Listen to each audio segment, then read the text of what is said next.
किन किन चीजों से आपको कॉम्प्रोमाइज करना पड़ा? दिल से बताना, एक्चुअल चीज बताना। एक्चुअली जो पहले दिक्कत हुई ना, वो अगर अदर कोई गाड़ी ओनर होना, उसके साथ ये इंसिडेंट हो जाता ना, तो वो गाड़ी बेच ही देता। जगदीश भाई का अगर आपने हमारा पुराने वाला वीडियो अगर नहीं देखा है तो पहले उसको जाकर के जरूर आप 100% देख लेना, क्योंकि जो जो इनको तकलीफें हुई थी नई गाड़ी जब ली थी इन्होंने, सारा A to Z उन्होंने बताया। नहीं, अभी तो पाला नहीं पड़ा और मैं चाहता भी नहीं उससे पाला पड़े। पहली बार के अंदर ही ऐसा फिट कर दिया बस। तो ये है जगदीश भाई की गाड़ी और जगदीश भाई हमारे साथ में है। बहुत बहुत स्वागत है एक बार फिर से। पिछली बार बड़े नाराज थे इस गाड़ी के साथ में, ठीक है, और इस बार इतने खुश हैं इस गाड़ी से कि वो मेरे को भी ये कह रहे हैं कि भाई जाना तो ईवी के ऊपर जाना है। आपके सवाल जो है मैं मेरे थ्रू इनसे सारे पूछ लूंगा, ठीक है। अब मेरे को जो है मेरी यादों के अंदर जो भी चीज है मैं जरूर एक बार फिर से इनसे पूछूंगा। सबसे पहले तो ये बताइए जगदीश भाई, उसके बाद से आपको कभी भी बीच के अंदर की दिक्कत हुई चार्जिंग स्टेशंस वगैरह या फास्ट चार्जिंग के अंदर कहीं पर भी? रोहित भाई, उसके बाद में मेरे को दिक्कत हुई नहीं। एक्चुअली जो पहले दिक्कत हुई ना, वो अगर अदर कोई गाड़ी ओनर होना, उसके साथ ये इंसिडेंट हो जाता ना, तो वो गाड़ी बेच ही देता। ओके। लेकिन उसके बाद में मेरे को कोई एक्सपीरियंस नहीं रहा। हालांकि उसके बाद में काफी चीजें पता भी चली, और कैसे है ना ड्राइविंग स्किल्स जो इसको एक ईवी चलाने का जो होता है, तो वो चीजें मैंने काफी इम्प्रोवाइज की और एड ऑन किया अपनी ड्राइविंग में। बहुत बढ़िया बात है दोस्तों। एक कमाल की चीज मैं आप लोगों को दिखाता हूं। जैसे मैं अपनी गाड़ी का इग्निशन स्टार्ट करता हूं, देखना क्या होता है। फटाक से मेरे मोबाइल के अंदर जो है वो नोटिफिकेशन आ जाता है कि आपकी गाड़ी का इग्निशन स्टार्ट हुआ है। आप सभी लोगों को तो पता ही होगा कि यार आजकल जो है वो जीपीएस कितनी ज्यादा जरूरी चीज होगी, ना सिर्फ आपके टॉप एंड मॉडल्स के अंदर, बल्कि मैं कहता हूं कि बेस मॉडल्स के अंदर भी जीपीएस होना बहुत ज्यादा जरूरी है। तो इस प्रॉब्लम को सोल्व करने के लिए मैं गया अमेजोन के ऊपर और वहां से एक मस्त सा प्रोडक्ट ऑर्डर किया।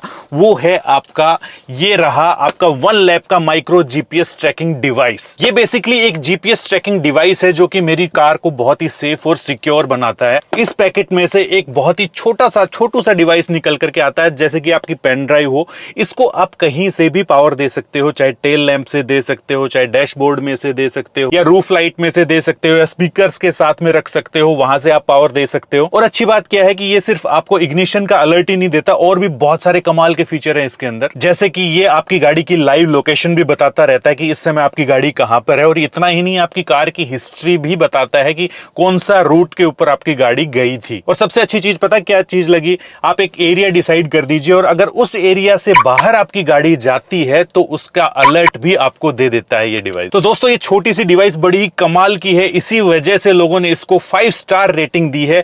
मैं नीचे डिस्क्रिप्शन के अंदर लिंक छोड़ दूंगा, या एक पिन कमेंट के अंदर लिंक बता दूंगा, आप वहां से डायरेक्ट भी ऑर्डर कर सकते हैं, या अमेजोन से भी आप डायरेक्ट ऑर्डर कर सकते हैं इसको। और इतना ही नहीं, इसका एक वायरलेस वेरिएंट भी आता है जिसको एक बार चार्ज करने पर 25 से लेकर के 30 दिन तक बहुत रहेगा।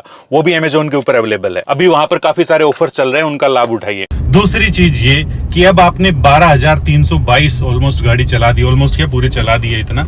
तो मैं आपसे ये पूछना चाहता हूं कि एक एवरेज जो है आप कितना निकाल लेते हो पूरा फुल चार्ज के अंदर, जो निकाल के आते हैं, जिसमें आपकी सिटी ड्राइविंग भी होती है, हाईवे भी होती है, आप तेज भी चला लेते हो, धीरे भी चला लेते हो, तो एक एवरेज जो निचोड़ है वो क्या है?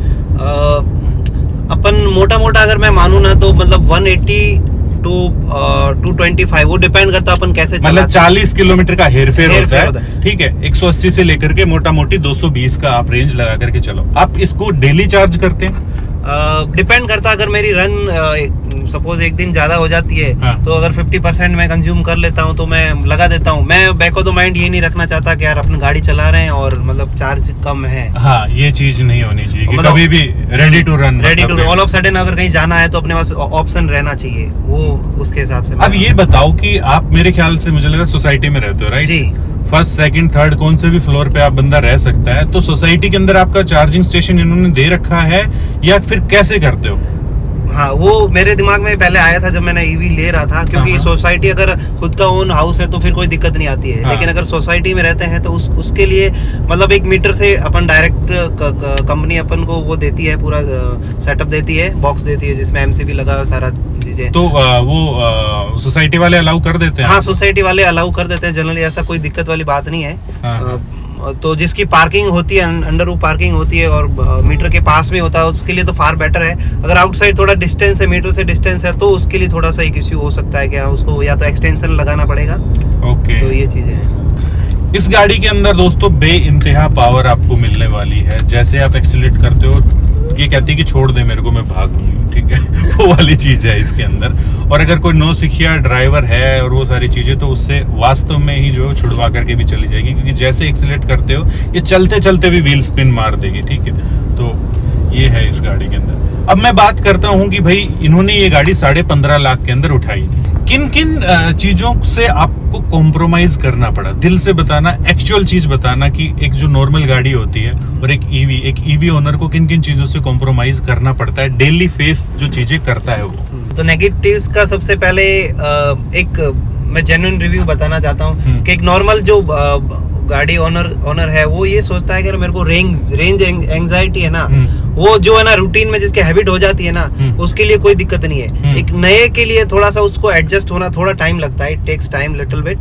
तो वो महीना भर, 1.5 महीना, 2 महीना गाड़ी रखेगा, तो उसके बाद ही will get habitual to that, तो उसके बाद उसको दिक्कत नहीं आएगी। बट वही है कि मतलब बैक ऑफ द माइंड थोड़ा उसका है ना, जो आइस नजर है ना सीधी उसके ऊपर जाएगी कि रेंज कितना है। आपका कहने का मतलब ये है कि गाड़ी लेने के बाद भी कुछ अधूरापन सा लगता है कि गाड़ी तो है चलो, लेकिन इसको ना मैं लंबा लेकर के जा सकता हूँ, ना 2-3 दिन के लिए कहीं पे लेके जा सकता हूँ। अगर आप कहीं लेकर के जा रहे हो तो एक अलग से थोड़ी सी टेंशन इसके बारे में सोचना पड़ता है। हाँ। यार ये कहाँ पर चार्ज करूंगा, कहाँ पर खड़ी करूंगा, ये इस टाइप की चीजें। ये है ना रोहित भाई, ये तो रहता है कि आप इसको लंबा है ना मतलब प्लान करके जाना पड़ता है। अगर वहाँ पे अगर स्टेशन हैं तो आप ले जा सकते हैं, अदरवाइज ये प्योरली है ना सिटी ड्राइव कार है।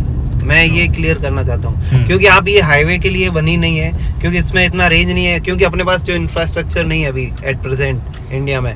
तो उसको कहते हैं, उसके साथ जैसे मैं जोधपुर में रहता हूँ, तो जोधपुर के नियर बाय अगर मैं उस साइड जाता हूँ, बाड़मेर, जैसलमेर, तो उस साइड में कोई भी आपके पास ऑप्शन नहीं है फास्ट चार्जिंग का, नॉट इवन सिंगल। और अपन इधर जयपुर साइड, अगर मैं दिल्ली साइड आता हूँ तो मेरे को कोई दिक्कत नहीं है, मैं आराम से चार्ज कर लेता हूँ। और मैं हाईवे पे अभी ड्राइव करके आया हूँ, 600 रन करके आया हूँ। कहने का मतलब ये है मेरे भाई कि अगर आप शरीफ बंदे हैं और अगर आप घरेलू बंदे हैं, रोज लौट करके घर आते हैं, ठीक है, तो आप इस गाड़ी के ऊपर भले ही जा सकते हैं। ऐसा नहीं घुमंतु आपका नेचर है, कहीं पर भी उठा करके निकल लिए तो फिर आपको तकलीफ दे सकती है ये गाड़ी, सिंपल सी बात है। अगर मोड़ों के ऊपर, सही बात है, अगर मोड़ों के ऊपर एक्सीलरेट कर दिया ना, इस गाड़ी को बेकाबू हो जाती है ये। और स्पोर्ट्स मोड के अंदर तो कुछ अलग ही जान मान आ जाती है इसके अंदर, लेकिन स्पोर्ट्स मोड के अंदर काफी एकदम से फिर डाउन भी चली जाती है इसकी बैटरी वगैरह। आप तो बहुत कम चलाते हो स्पोर्ट्स में, है ना? मैं एक्चुअली इसका है ना कह रहा हूँ ना, एक ट्रिक है, अपन को सडन एक्सेलरेट करना, तो मैं स्पोर्ट्स मोड में जैसे 100 को अपन टच कर दिया, फिर मैं ड्राइव मोड में डाल देता हूँ। तो उससे क्या है कि अपने पास वो पंच भी मिल जाता है और अपन नॉर्मल इतना वो बैटरी भी कंज्यूम नहीं होती। ओके, मतलब तो ये कि धीरे धीरे सीख जाता है बंदा ये सारी ट्रिक्स जो ये है ट्रिक्स है ना, ईवी ओनर के लिए बहुत जरूरी है। आरएस से सुधरा है या दोबारा कभी पाला ही नहीं पड़ा आपका? नहीं, अभी तो पाला नहीं पड़ा और मैं चाहता भी नहीं उससे पाला पड़े। पहली बार के अंदर ही ऐसा फिट कर दिया बस। वो चीज ड्रिल हो गई अभी, तो वो चीज मैं चाहता नहीं हूँ वैसा एक्सपीरियंस मेरे साथ हुआ और वो किसी के साथ भी हो, क्योंकि वो मेरी लाइफ का है ना, कह रहा हूँ वर्स एक्सपीरियंस था और वो एक्सपीरियंस किसी के साथ नहीं होना चाहिए। अकेले तो होना नहीं चाहिए और फैमिली के साथ तो बिल्कुल भी नहीं होना चाहिए। भाई साहब ने बोला था अगर मेरी जगह कोई और होता तो इस गाड़ी को बेच देता वो शुरुआत के अंदर। तो ये जो भी ईवी ले रहा है उनके लिए ये रिकमेंडेशन है कि भाई ईवी लेकर के कम से कम 2 महीने तक तो मत बेचो, उसके बाद आपको आदत हो जाएगी। एक चीज जो है इस गाड़ी के अंदर ये फिट एंड फिनिश का जो है ना, वो चीज है, इशू है। और ये साथ के साथ मेरे को ऐसा भी लग रहा है भाई, ये जो आपने कवर लगवाया है ना इसके ऊपर, इसकी वजह से कर रहा है ज्यादा, में भी हो सकता है। एक चीज मैं पूछना चाहूंगा, केबल क्या इतनी बड़ी आप लोगों को देते हैं क्या कि आप मतलब कि कहीं से भी चार्ज कर लो, या अपना एक्सटेंशन का जुगाड़ करते हो आप लोग? मैंने ना एक छोटा सा एक्सटेंशन बोर्ड लगा रखा है, हालांकि केबल भी रहती है काफी, अगर आपके बिल्कुल पास में हो तो अराउंड 10 फीट तक वो केबल भी वर्क करती है। लेकिन उसके बाद अगर एक्सटेंशन और ज़्यादा आपको चाहिए, अगर जो सॉकेट लगा वो थोड़ा डिस्टेंस पे है, तो उसमें आपको एक्सटेंशन बोर्ड साथ में रखना पड़ेगा। आप लोगों को ऐसा लगता है कि जैसे कि कोई ईवी वाला आ रहा है या आपने भी ईवी ली है या एक ग्रुप सा बना हुआ है, तो आप लोगों को ऐसा लगता है कि हम दूसरे लोगों से थोड़े से ज्यादा समझदार हैं? वो एक फीलिंग तो रहती है, एक सेटिस्फेक्शन रहता है, क्योंकि मैंने जब गाड़ी लेने की मैं प्लान कर रहा था तब यही सोचा कि मैं I should be the first one who is having the EV vehicle. So वो माइंडसेट था मेरा, और मैंने मेरे फ्रेंड सर्कल में, मेरे सोसाइटी में मैं पहला बंदा हूँ जिसने EV व्हीकल रखा है, लिया है, और I am the satisfied person, क्योंकि जो है ना आज के डे टू डे लाइफ में जो अपन देख रहे हैं पेट्रोल के प्राइस ऊपर नीचे 1 रुपए भी बढ़ता है तो बैक ऑफ द माइंड यही होता है कि यार 1 रुपए बढ़ गया, और जब डीजल पेट्रोल भरवाने जाता है पंप तो उसमें वो थॉट तो आता है, भले अपन कितना भी इग्नोर करें लेकिन वो थॉट आता है, ये जेन्युइन है। तो वो चीज है ना मेरे लिए ना एक सबसे सेटिस्फेक्शन है कि मैं है ना पंप्स की तरफ देखता भी नहीं हूँ।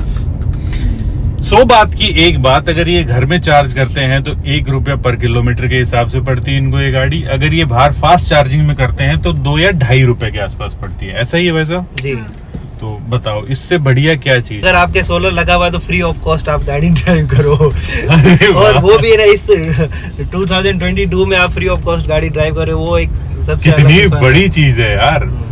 और फिर किसी को कोई प्रॉब्लम ही नहीं है यार कि आप ना तो पोल्यूशन कर रहे हो कुछ ना कुछ और, तो चलाओ, क्या दिक्कत क्या आ रही है।